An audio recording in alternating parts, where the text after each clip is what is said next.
Cette vidéo qui va parler sur les 6 peurs fondamentales, ok? Si ça t'intéresse, je te dis à tout de suite après l'introduction.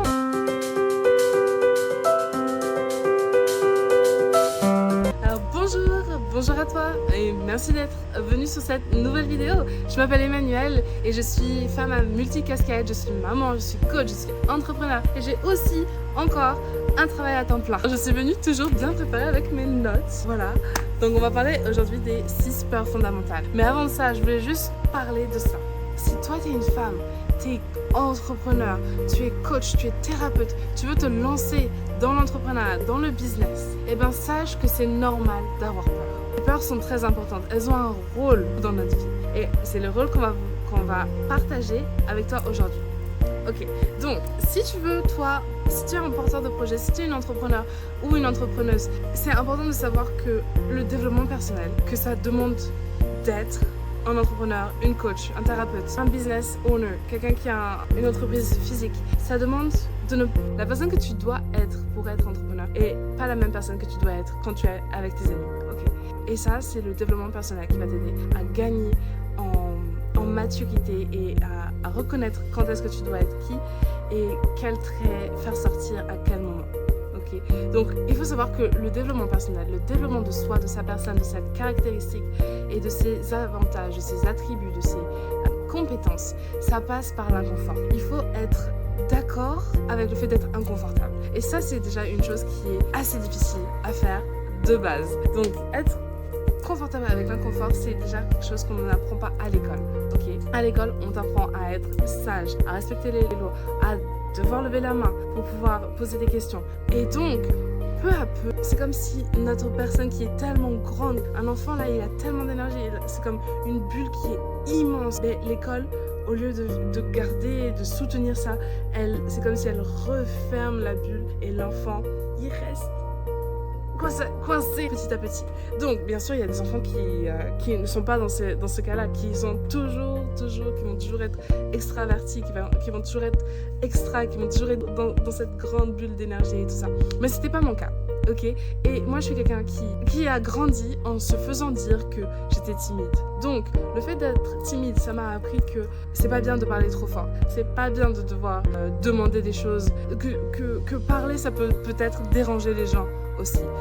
Et donc c'est pas du tout la même énergie que je veux transmettre à mes enfants, à ma vie et encore moins à vous. Votre voix est importante. Ce que vous avez à apporter est important.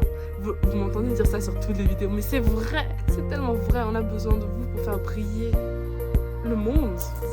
On est dans un monde de peur, de dégoût, de dégueulasse. On est dans un monde perverti et on a besoin de nous, de notre énergie, de notre pouvoir pour pouvoir remettre ça à l'endroit, ok? Vous avez vu les JO dernièrement, parenthèse. En tout cas, cérémonie d'ouverture, cancel. Bref, tout ça pour dire qu'il faut être préparé à être inconfortable. Quand on se lance dans des projets d'entrepreneuriat, c'est pas donné à tout le monde, ok? C'est pas donné à tout le monde. Et ça prend de faire des choses que tout le monde n'est pas capable de faire. Ça prend d'être prêt à sortir de cette zone de confort. Parce que c'est bien, on a été à l'école, on a travaillé, on sait qui on est à peu près. Et quand on reste dans cette zone, dans ce cercle, eh ben, on va pas faire de vagues. Et c'est d'accord, c'est ok si c'est pour toi. C'est ok. C'est très bien. Pour longtemps, moi, j'étais bien dans ma zone de confort. Mais de plus en plus, je grandis et de plus en plus, je vois le temps qui passe et de plus en plus, je me dis, mais pourquoi? Qu'est-ce que j'attends? De quoi est-ce que réellement j'ai peur? Eh bien, il y a 6 peurs fondamentales et on en reparle juste après le rôle des peurs. Les peurs ont un rôle qui est physiologique, mais c'est surtout un rôle évolutionnaire, si on peut dire ça. C'est un rôle qui est lié à notre évolution. Il faut se mettre un peu dans l'état d'esprit des premiers hommes, on va dire des hommes des cavernes ou des hommes de Cro-Magnon. Ces premiers hommes-là qui n'avaient pas forcément des maisons stables et fixes, qui n'étaient pas sédentaires dans le fond. Ces personnes qui devaient quitter leur tribu pour aller chasser à l'extérieur ou pour aller cueillir des choses qui étaient en dehors de leur zone. Il faut se remettre dans cet état d'esprit-là. On n'avait pas la sécurité, on ne savait pas quand est-ce qu'allait être notre prochain repas. Et on ne savait pas si notre prochain repas, il allait nous courir dessus ou si nous, on devait nous courir après, tu vois. Donc la peur, à ce moment, À ce moment-là, elle servait à nous garder en survie. Quand on a peur du froid, alors on va trouver des moyens de se réchauffer. Quand on a peur de mourir de faim, alors on va trouver des moyens d'aller chercher de la nourriture. Quitte à trouver des choses qui peuvent être néfastes à notre santé. Donc, le cerveau a évolué pour pouvoir nous garder en vie, pour favoriser la survie de l'espèce humaine. Et donc, c'était utile à ce moment-là d'avoir des peurs, parce que c'était des peurs qui sont réelles, de la vie ou de la mort. Mais maintenant, on est dans une société, on a des maisons, on ferme la porte à clé, on a des voitures, on a un certain confort qui nous permet de ne plus nécessairement avoir les mêmes peurs qu'à l'état sauvage. Okay? Le problème, c'est que la société, elle a évolué pour utiliser la peur pour contrôler les gens. Okay? Quand on regarde les personnes qui sont à la tête du pouvoir, ils utilisent toujours des tactiques de peur. Et si c'est pas eux, bah c'est la presse. C'est comment est-ce que les médias utilisent les informations pour nous faire peur. C'est les craintes qu'ils instillent en nous. Je me souviens toujours pendant le COVID 9, bah, cette chose-là qui nous a tous mis en pause pendant 2 ans. Les premiers mois, ils faisaient un compte de toutes les personnes qui sont décédées, soi-disant à cause de ça. Ils ont fait un compte. Toutes les semaines, ça a monté, ça a monté, ça a monté, ça a monté. Et qu'est-ce que ça fait? Ça fait monter le taux de stress, ça fait monter la cortisone, ça fait monter l'adrénaline, ça fait monter la peur. Et les gens, ils avaient peur. Ils n'avaient même plus dire bonjour. On était là déjà, on était masqués, on voyait même pas le visage de l'autre. Donc, ça a instillé une peur, une distance entre les êtres humains. En plus, maintenant, ils voulaient une distance de 2 mètres. Tout ça pour qu'on ne puisse pas voir le sentiment du contact humain, de ne pas savoir que l'autre, c'est une personne humaine aussi. C'est un peu comme pour nous déshumaniser petit à petit, tu vois. Donc, c'était utile avant, quand on était des êtres sauvages. Maintenant, on est des êtres qui ne sont plus sauvages. Et cette peur qui est instillée par la société, elle ne sert à rien d'autre que contrôler les gens. Il faut comprendre que quand on est sous l'emprise de la peur, on ne pense pas bien. Parce que notre cerveau préfrontal, il est complètement... Les systèmes à l'intérieur de notre cerveau changent.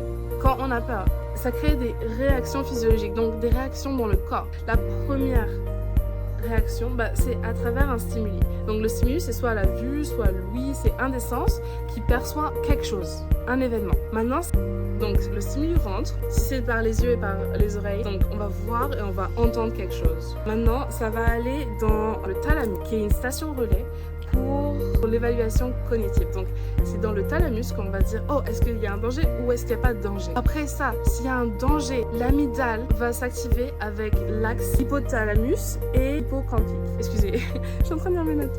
Bref, cet axe-là, donc c'est le axe HPE et l'autre axe. Et l'amygdale, c'est le siège des émotions, particulièrement la peur. Et l'axe hypothalamique, c'est l'axe de la mémoire.